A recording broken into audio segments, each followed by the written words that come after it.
The second few times were a lot better. There was a lot more teamwork, a lot more talking, a lot more hitting, which is good. You know, violence is the answer. Lucas said that if you cause the other team more pain and fear, they'll give up. Yes. You want that as a t-shirt. No, it's Violence very is the true. answer. Yeah, I mean, if violence isn't the answer, you're actually just asking the wrong question. You want their team to get up round 2 and not want to do the round 2. You want them to fuck A that. really good example of that is Way of Honor this year, when White Company fought the Warlords for gold or silver. The first round they won, but we hurt them a lot. Second round we went in, we'd hurt them so much in the first round, we hitting them, they didn't want to fight us the second round. They didn't have it in them. Yeah. So the second round we won, and they were so big. Come the third round, half their team didn't want to enter the list. They'd actually beaten us, technically, on the first round, but we caused so much pain and fear, they was like, fuck. In America, they play both hands, they don't fight both hands. They run around like American football to them. They don't really hit each other so much. They're saying what we can enjoy. So violent and causing pain so is the answer. You know, like he got absolutely mullered across here. Across there, absolutely took him out. You know, and it's easy to do that. You'll pull off, bam. Okay, I just didn't know your leg had dropped. So. No, I didn't either. To me, I was too planned out. Couple of things. Okay. Something I did notice a lot of is I noticed that people started getting a bit scared to turn their backs to try for hump and bumps. So, if I could just borrow you a second, Owen, as you Not the one who did it. No. No, Give up the cups. So, no, what it was is if the list is next to you here, and and I thought a lot of people resting here, looking out into the list, almost like a bit scared. Both people here going, fuck. But what have we just been practicing? Hump and bump. In. So you have to turn your back and take that risk. But if you're stood here, you don't really have any takedowns in your side position. You have to come off the list. You know, either turning you for hump and bump or try to over the top so you can take the bar with it. And you just don't have, if you're just here, and what I saw was several times people were grabbing each other and they were doing this to each other at the same time, go back like this. There's just no takedowns from that. Vanguard and River, when you come in, don't just come sailing in high with a lot of speed. It's twice you came in. Like it's, yes, you're coming in fast, but come in controlled. You get too much momentum, there's no way. Yeah. No, when often that's also a bit of a fear response because you have to go into the enemy and you know you're going to be going into pole arms, you know you're going to be going into surrounded by enemies. Don't jump into it. So a lot of the time people's response to when they're told to charge is to charge. We do this. Just get free. Breaking the enemy line doesn't necessarily mean sprinting through. You can break it at a walking pace, striking, pushing, but staying in balance where you can still do things.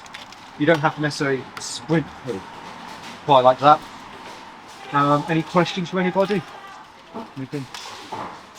Is he alright? Hmm? Is he alright in this? He'll find out when he gets to hospital. Yeah. What we I mean, ultimately, the answer to that question is yes, because he's still alive. His knee will heal. We'll continue. Where's Vaughn? Yeah. Where's Vaughn when you need him? Yeah. But any observations, Barney? Because you were on the outside of that microphone. I'll tell you what. Any observations from you as well? hard to base out. So apart from the list quite a lot. Pardon? There's a lot on the list, there's very sticking to the list. Sometimes you've got the balls break out, like people stuck in the brackets they were in. I saw a lot of small guys fighting fucking massive guys just getting stuck into it. That's not your job, get moving, look for those head rips, look for someone to strike, look for someone to set things up. The centre is dangerous, but sometimes you've got to transition through it to get to valuable places. Don't get tunnel vision and just fight that one person, especially if there's fucking loads of them, you know? And I saw blokes taking on two guys, and these two would like panic and go different ways and work together. Know who you're next to. I appreciate it's pretty difficult when you don't know the fucking names of the people next to you. However, that's why we're here. In 8 months' time, you might be the only thing between you and a fucking French halberd that knows how to break fucking pelvises. If you don't know his fucking name, that's not great. You've got to learn who each other is, who they are, how they fight.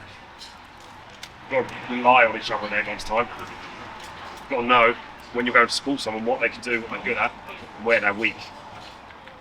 You've got to be able to rely on each other, not just fight next to each other, but fight with each other. And that's to learn who we are. And it is difficult when we're in fucking Joseph's Technicolor fucking tablets, but it's something to think about. Get to know each other here. Don't just let everyone be fucking NPCs, you know? They're not all just fucking spawn for your amusement. That's the other team. Learn each other, learn how they fight. Yeah, no. One thing I had was similar what you touch up on was people going for the same throws at the same time. So rather than actually communicating with each other. Honestly, the guys, we can talk, right? It doesn't have to be what did we have for coffee last night or whatever, right?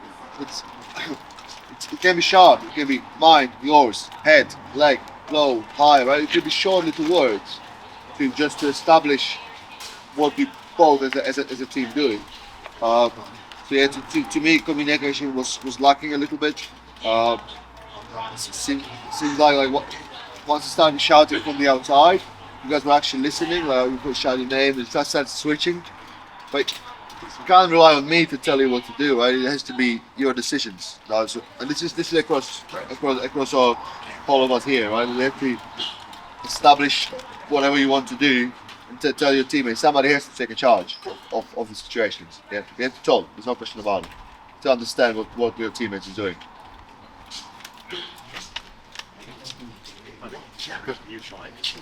So,